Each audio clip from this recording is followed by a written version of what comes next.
So my name is Jeff Rosiak. I'm with Gamble Design Collaborative. We're the planners and landscape architects for this project. On the line with us tonight is Ross Rabin from Madison Capital. They're the developers, proposed developers, and a couple other folks from my team, Paul Delashaw from my team.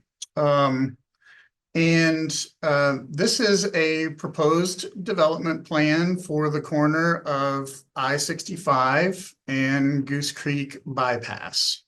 This is a required neighborhood meeting, so this meeting is being recorded and will be posted to the City of Franklin's website, where you can view it or share it or use as you want, but it'll be publicly available.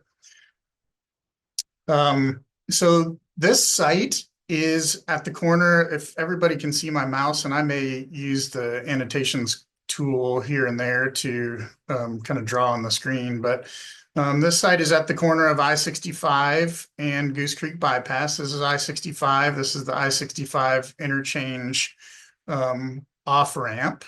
This is Goose Creek bypass. Here you can see that there is the existing or approved and under construction self-storage facility. I'm sure everyone's familiar with where that is.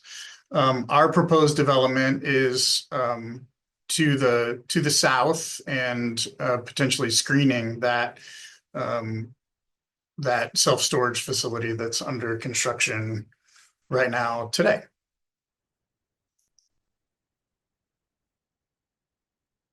This property, and you can see that on the top and bottom maps here, is in the City of Franklin's regional commerce design concept in Envision Franklin. Earlier this year, actually late 2024, this property was requested for an Envision Franklin amendment. It stayed in regional commerce, but it requested and ultimately was granted a special consideration to allow standalone multifamily buildings, but with a max height of 6 stories. The regional commerce design concept and the I-65 corridor overlay allows 12-story height at this property, but the special consideration that was requested and approved requested that multifamily be limited to 6 stories in height. The special consideration was approved for a couple of reasons. As you can see on this map, the property is located at the end of a dead end that really kind of never quite has access out to Goose Creek bypass. The regional commerce concept that was considered allowed for commercial and mixed uses, but without that connection to Goose Creek bypass, it seemed unlikely that those sorts of uses, and if I'm ever pausing, I'm just letting a few folks into the meeting, but seemed unlikely that this site would support those commercial uses. Also, the site does have adjacency and proximity to a very successful mixed-use community in Berry Farms. Seems that while the location is remote in terms of commercial success, multifamily really could kind of lean on some of the office and commercial uses in Berry Farms to become part of a kind of broader mixed use community. The development plan creates multifamily in a location where residents might work in these offices and Berry Farms. They might shop at the restaurants, but ultimately would be unlikely to need to wind through the community into the more residentially focused areas of Berry Farms. The property ties into network of sidewalks and pedestrian trails at Berry Farms, but also creates its own pedestrian network within the site. That connectivity will allow bike access, pedestrian access, even vehicular access to Berry Farms. The restaurants are an easy bike ride away. The offices are an easy bike ride away. Folks that may go to the Publix, they may shop, they may hop in their car for that shopping, but they don't have to leave Berry Farms and they don't have to use the residential streets within Berry Farms to make those quick internally captured trips.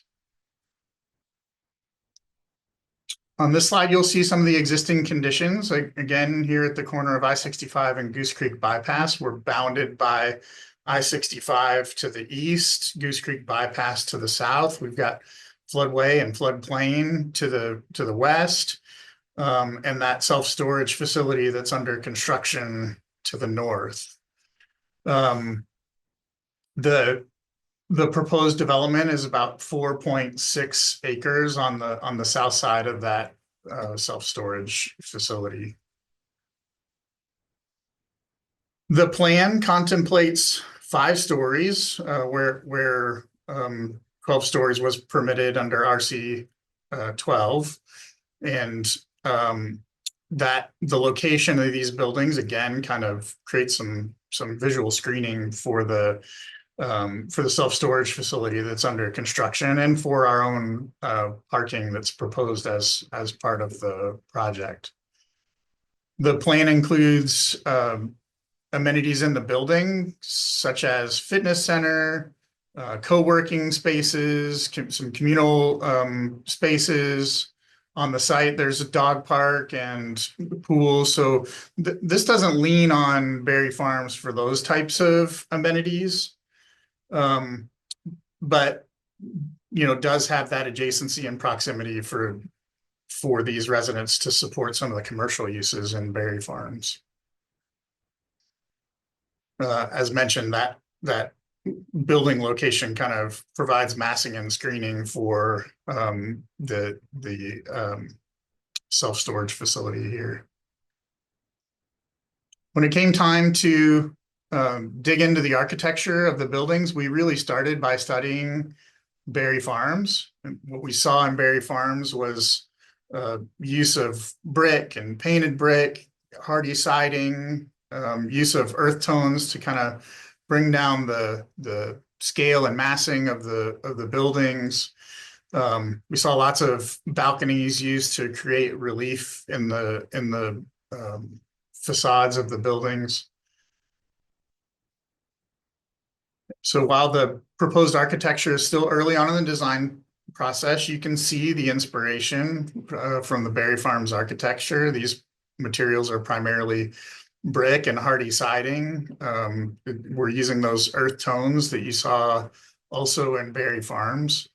Here you can see the frontage at Goose Creek with the I-65 interchange over to the right side of the page.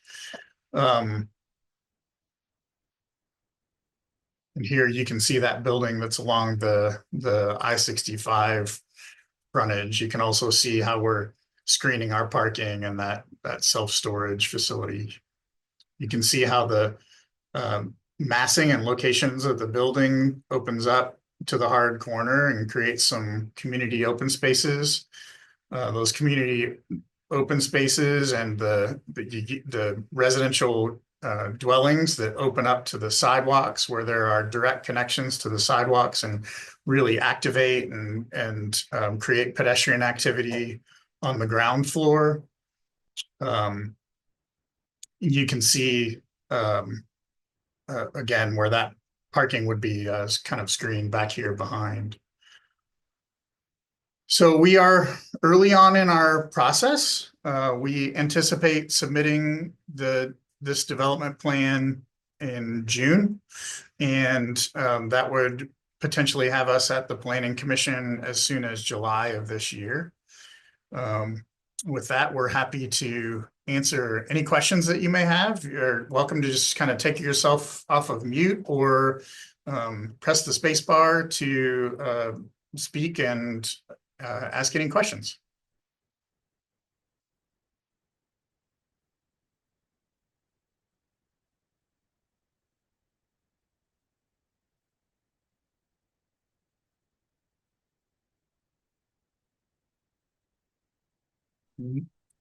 Not hearing any questions. I'll give everybody a minute or two just to see if they have anything, but if not, we'll make it a quick neighborhood meeting tonight.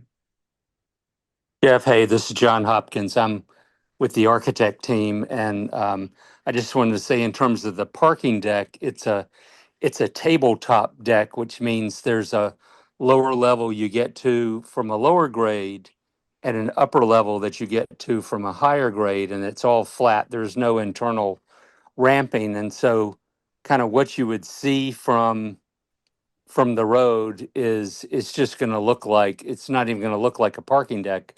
It'll just look like you're parking on grade, basically.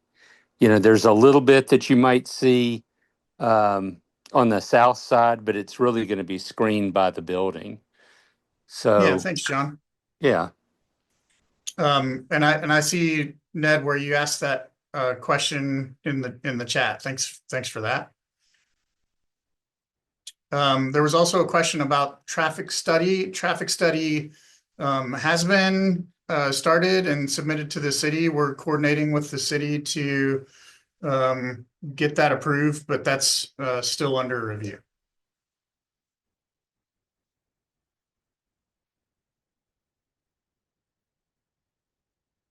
Anybody else have any other questions?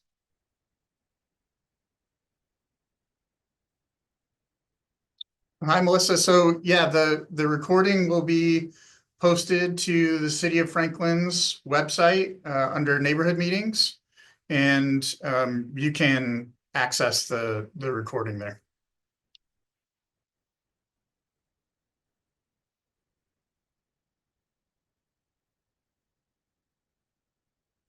Okay, so in the chat, the question is asked, why only 6 stories, not 12? The construction type at 5 stories is probably more appropriate for residential construction. Above that height, you get into probably more appropriate for kind of mixed use or even high-rise construction types. And the massing didn't feel right at this corner. It felt like, anything over that original request where we asked for 6 stories seemed really massive. And of course, we're actually only proposing 5 stories, not 6.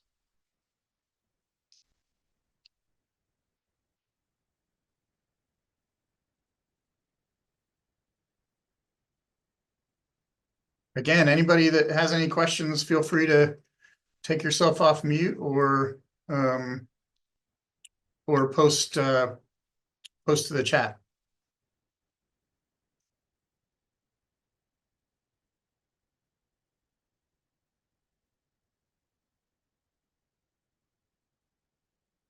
All right. Well, thank you all. As I said, this was recorded and will be available on the city website. So if you want to review or share with neighbors or anything like that, it'll be available there for everyone. Appreciate your time tonight, and we'll look forward to seeing you all down the road. Thank you. Thank you.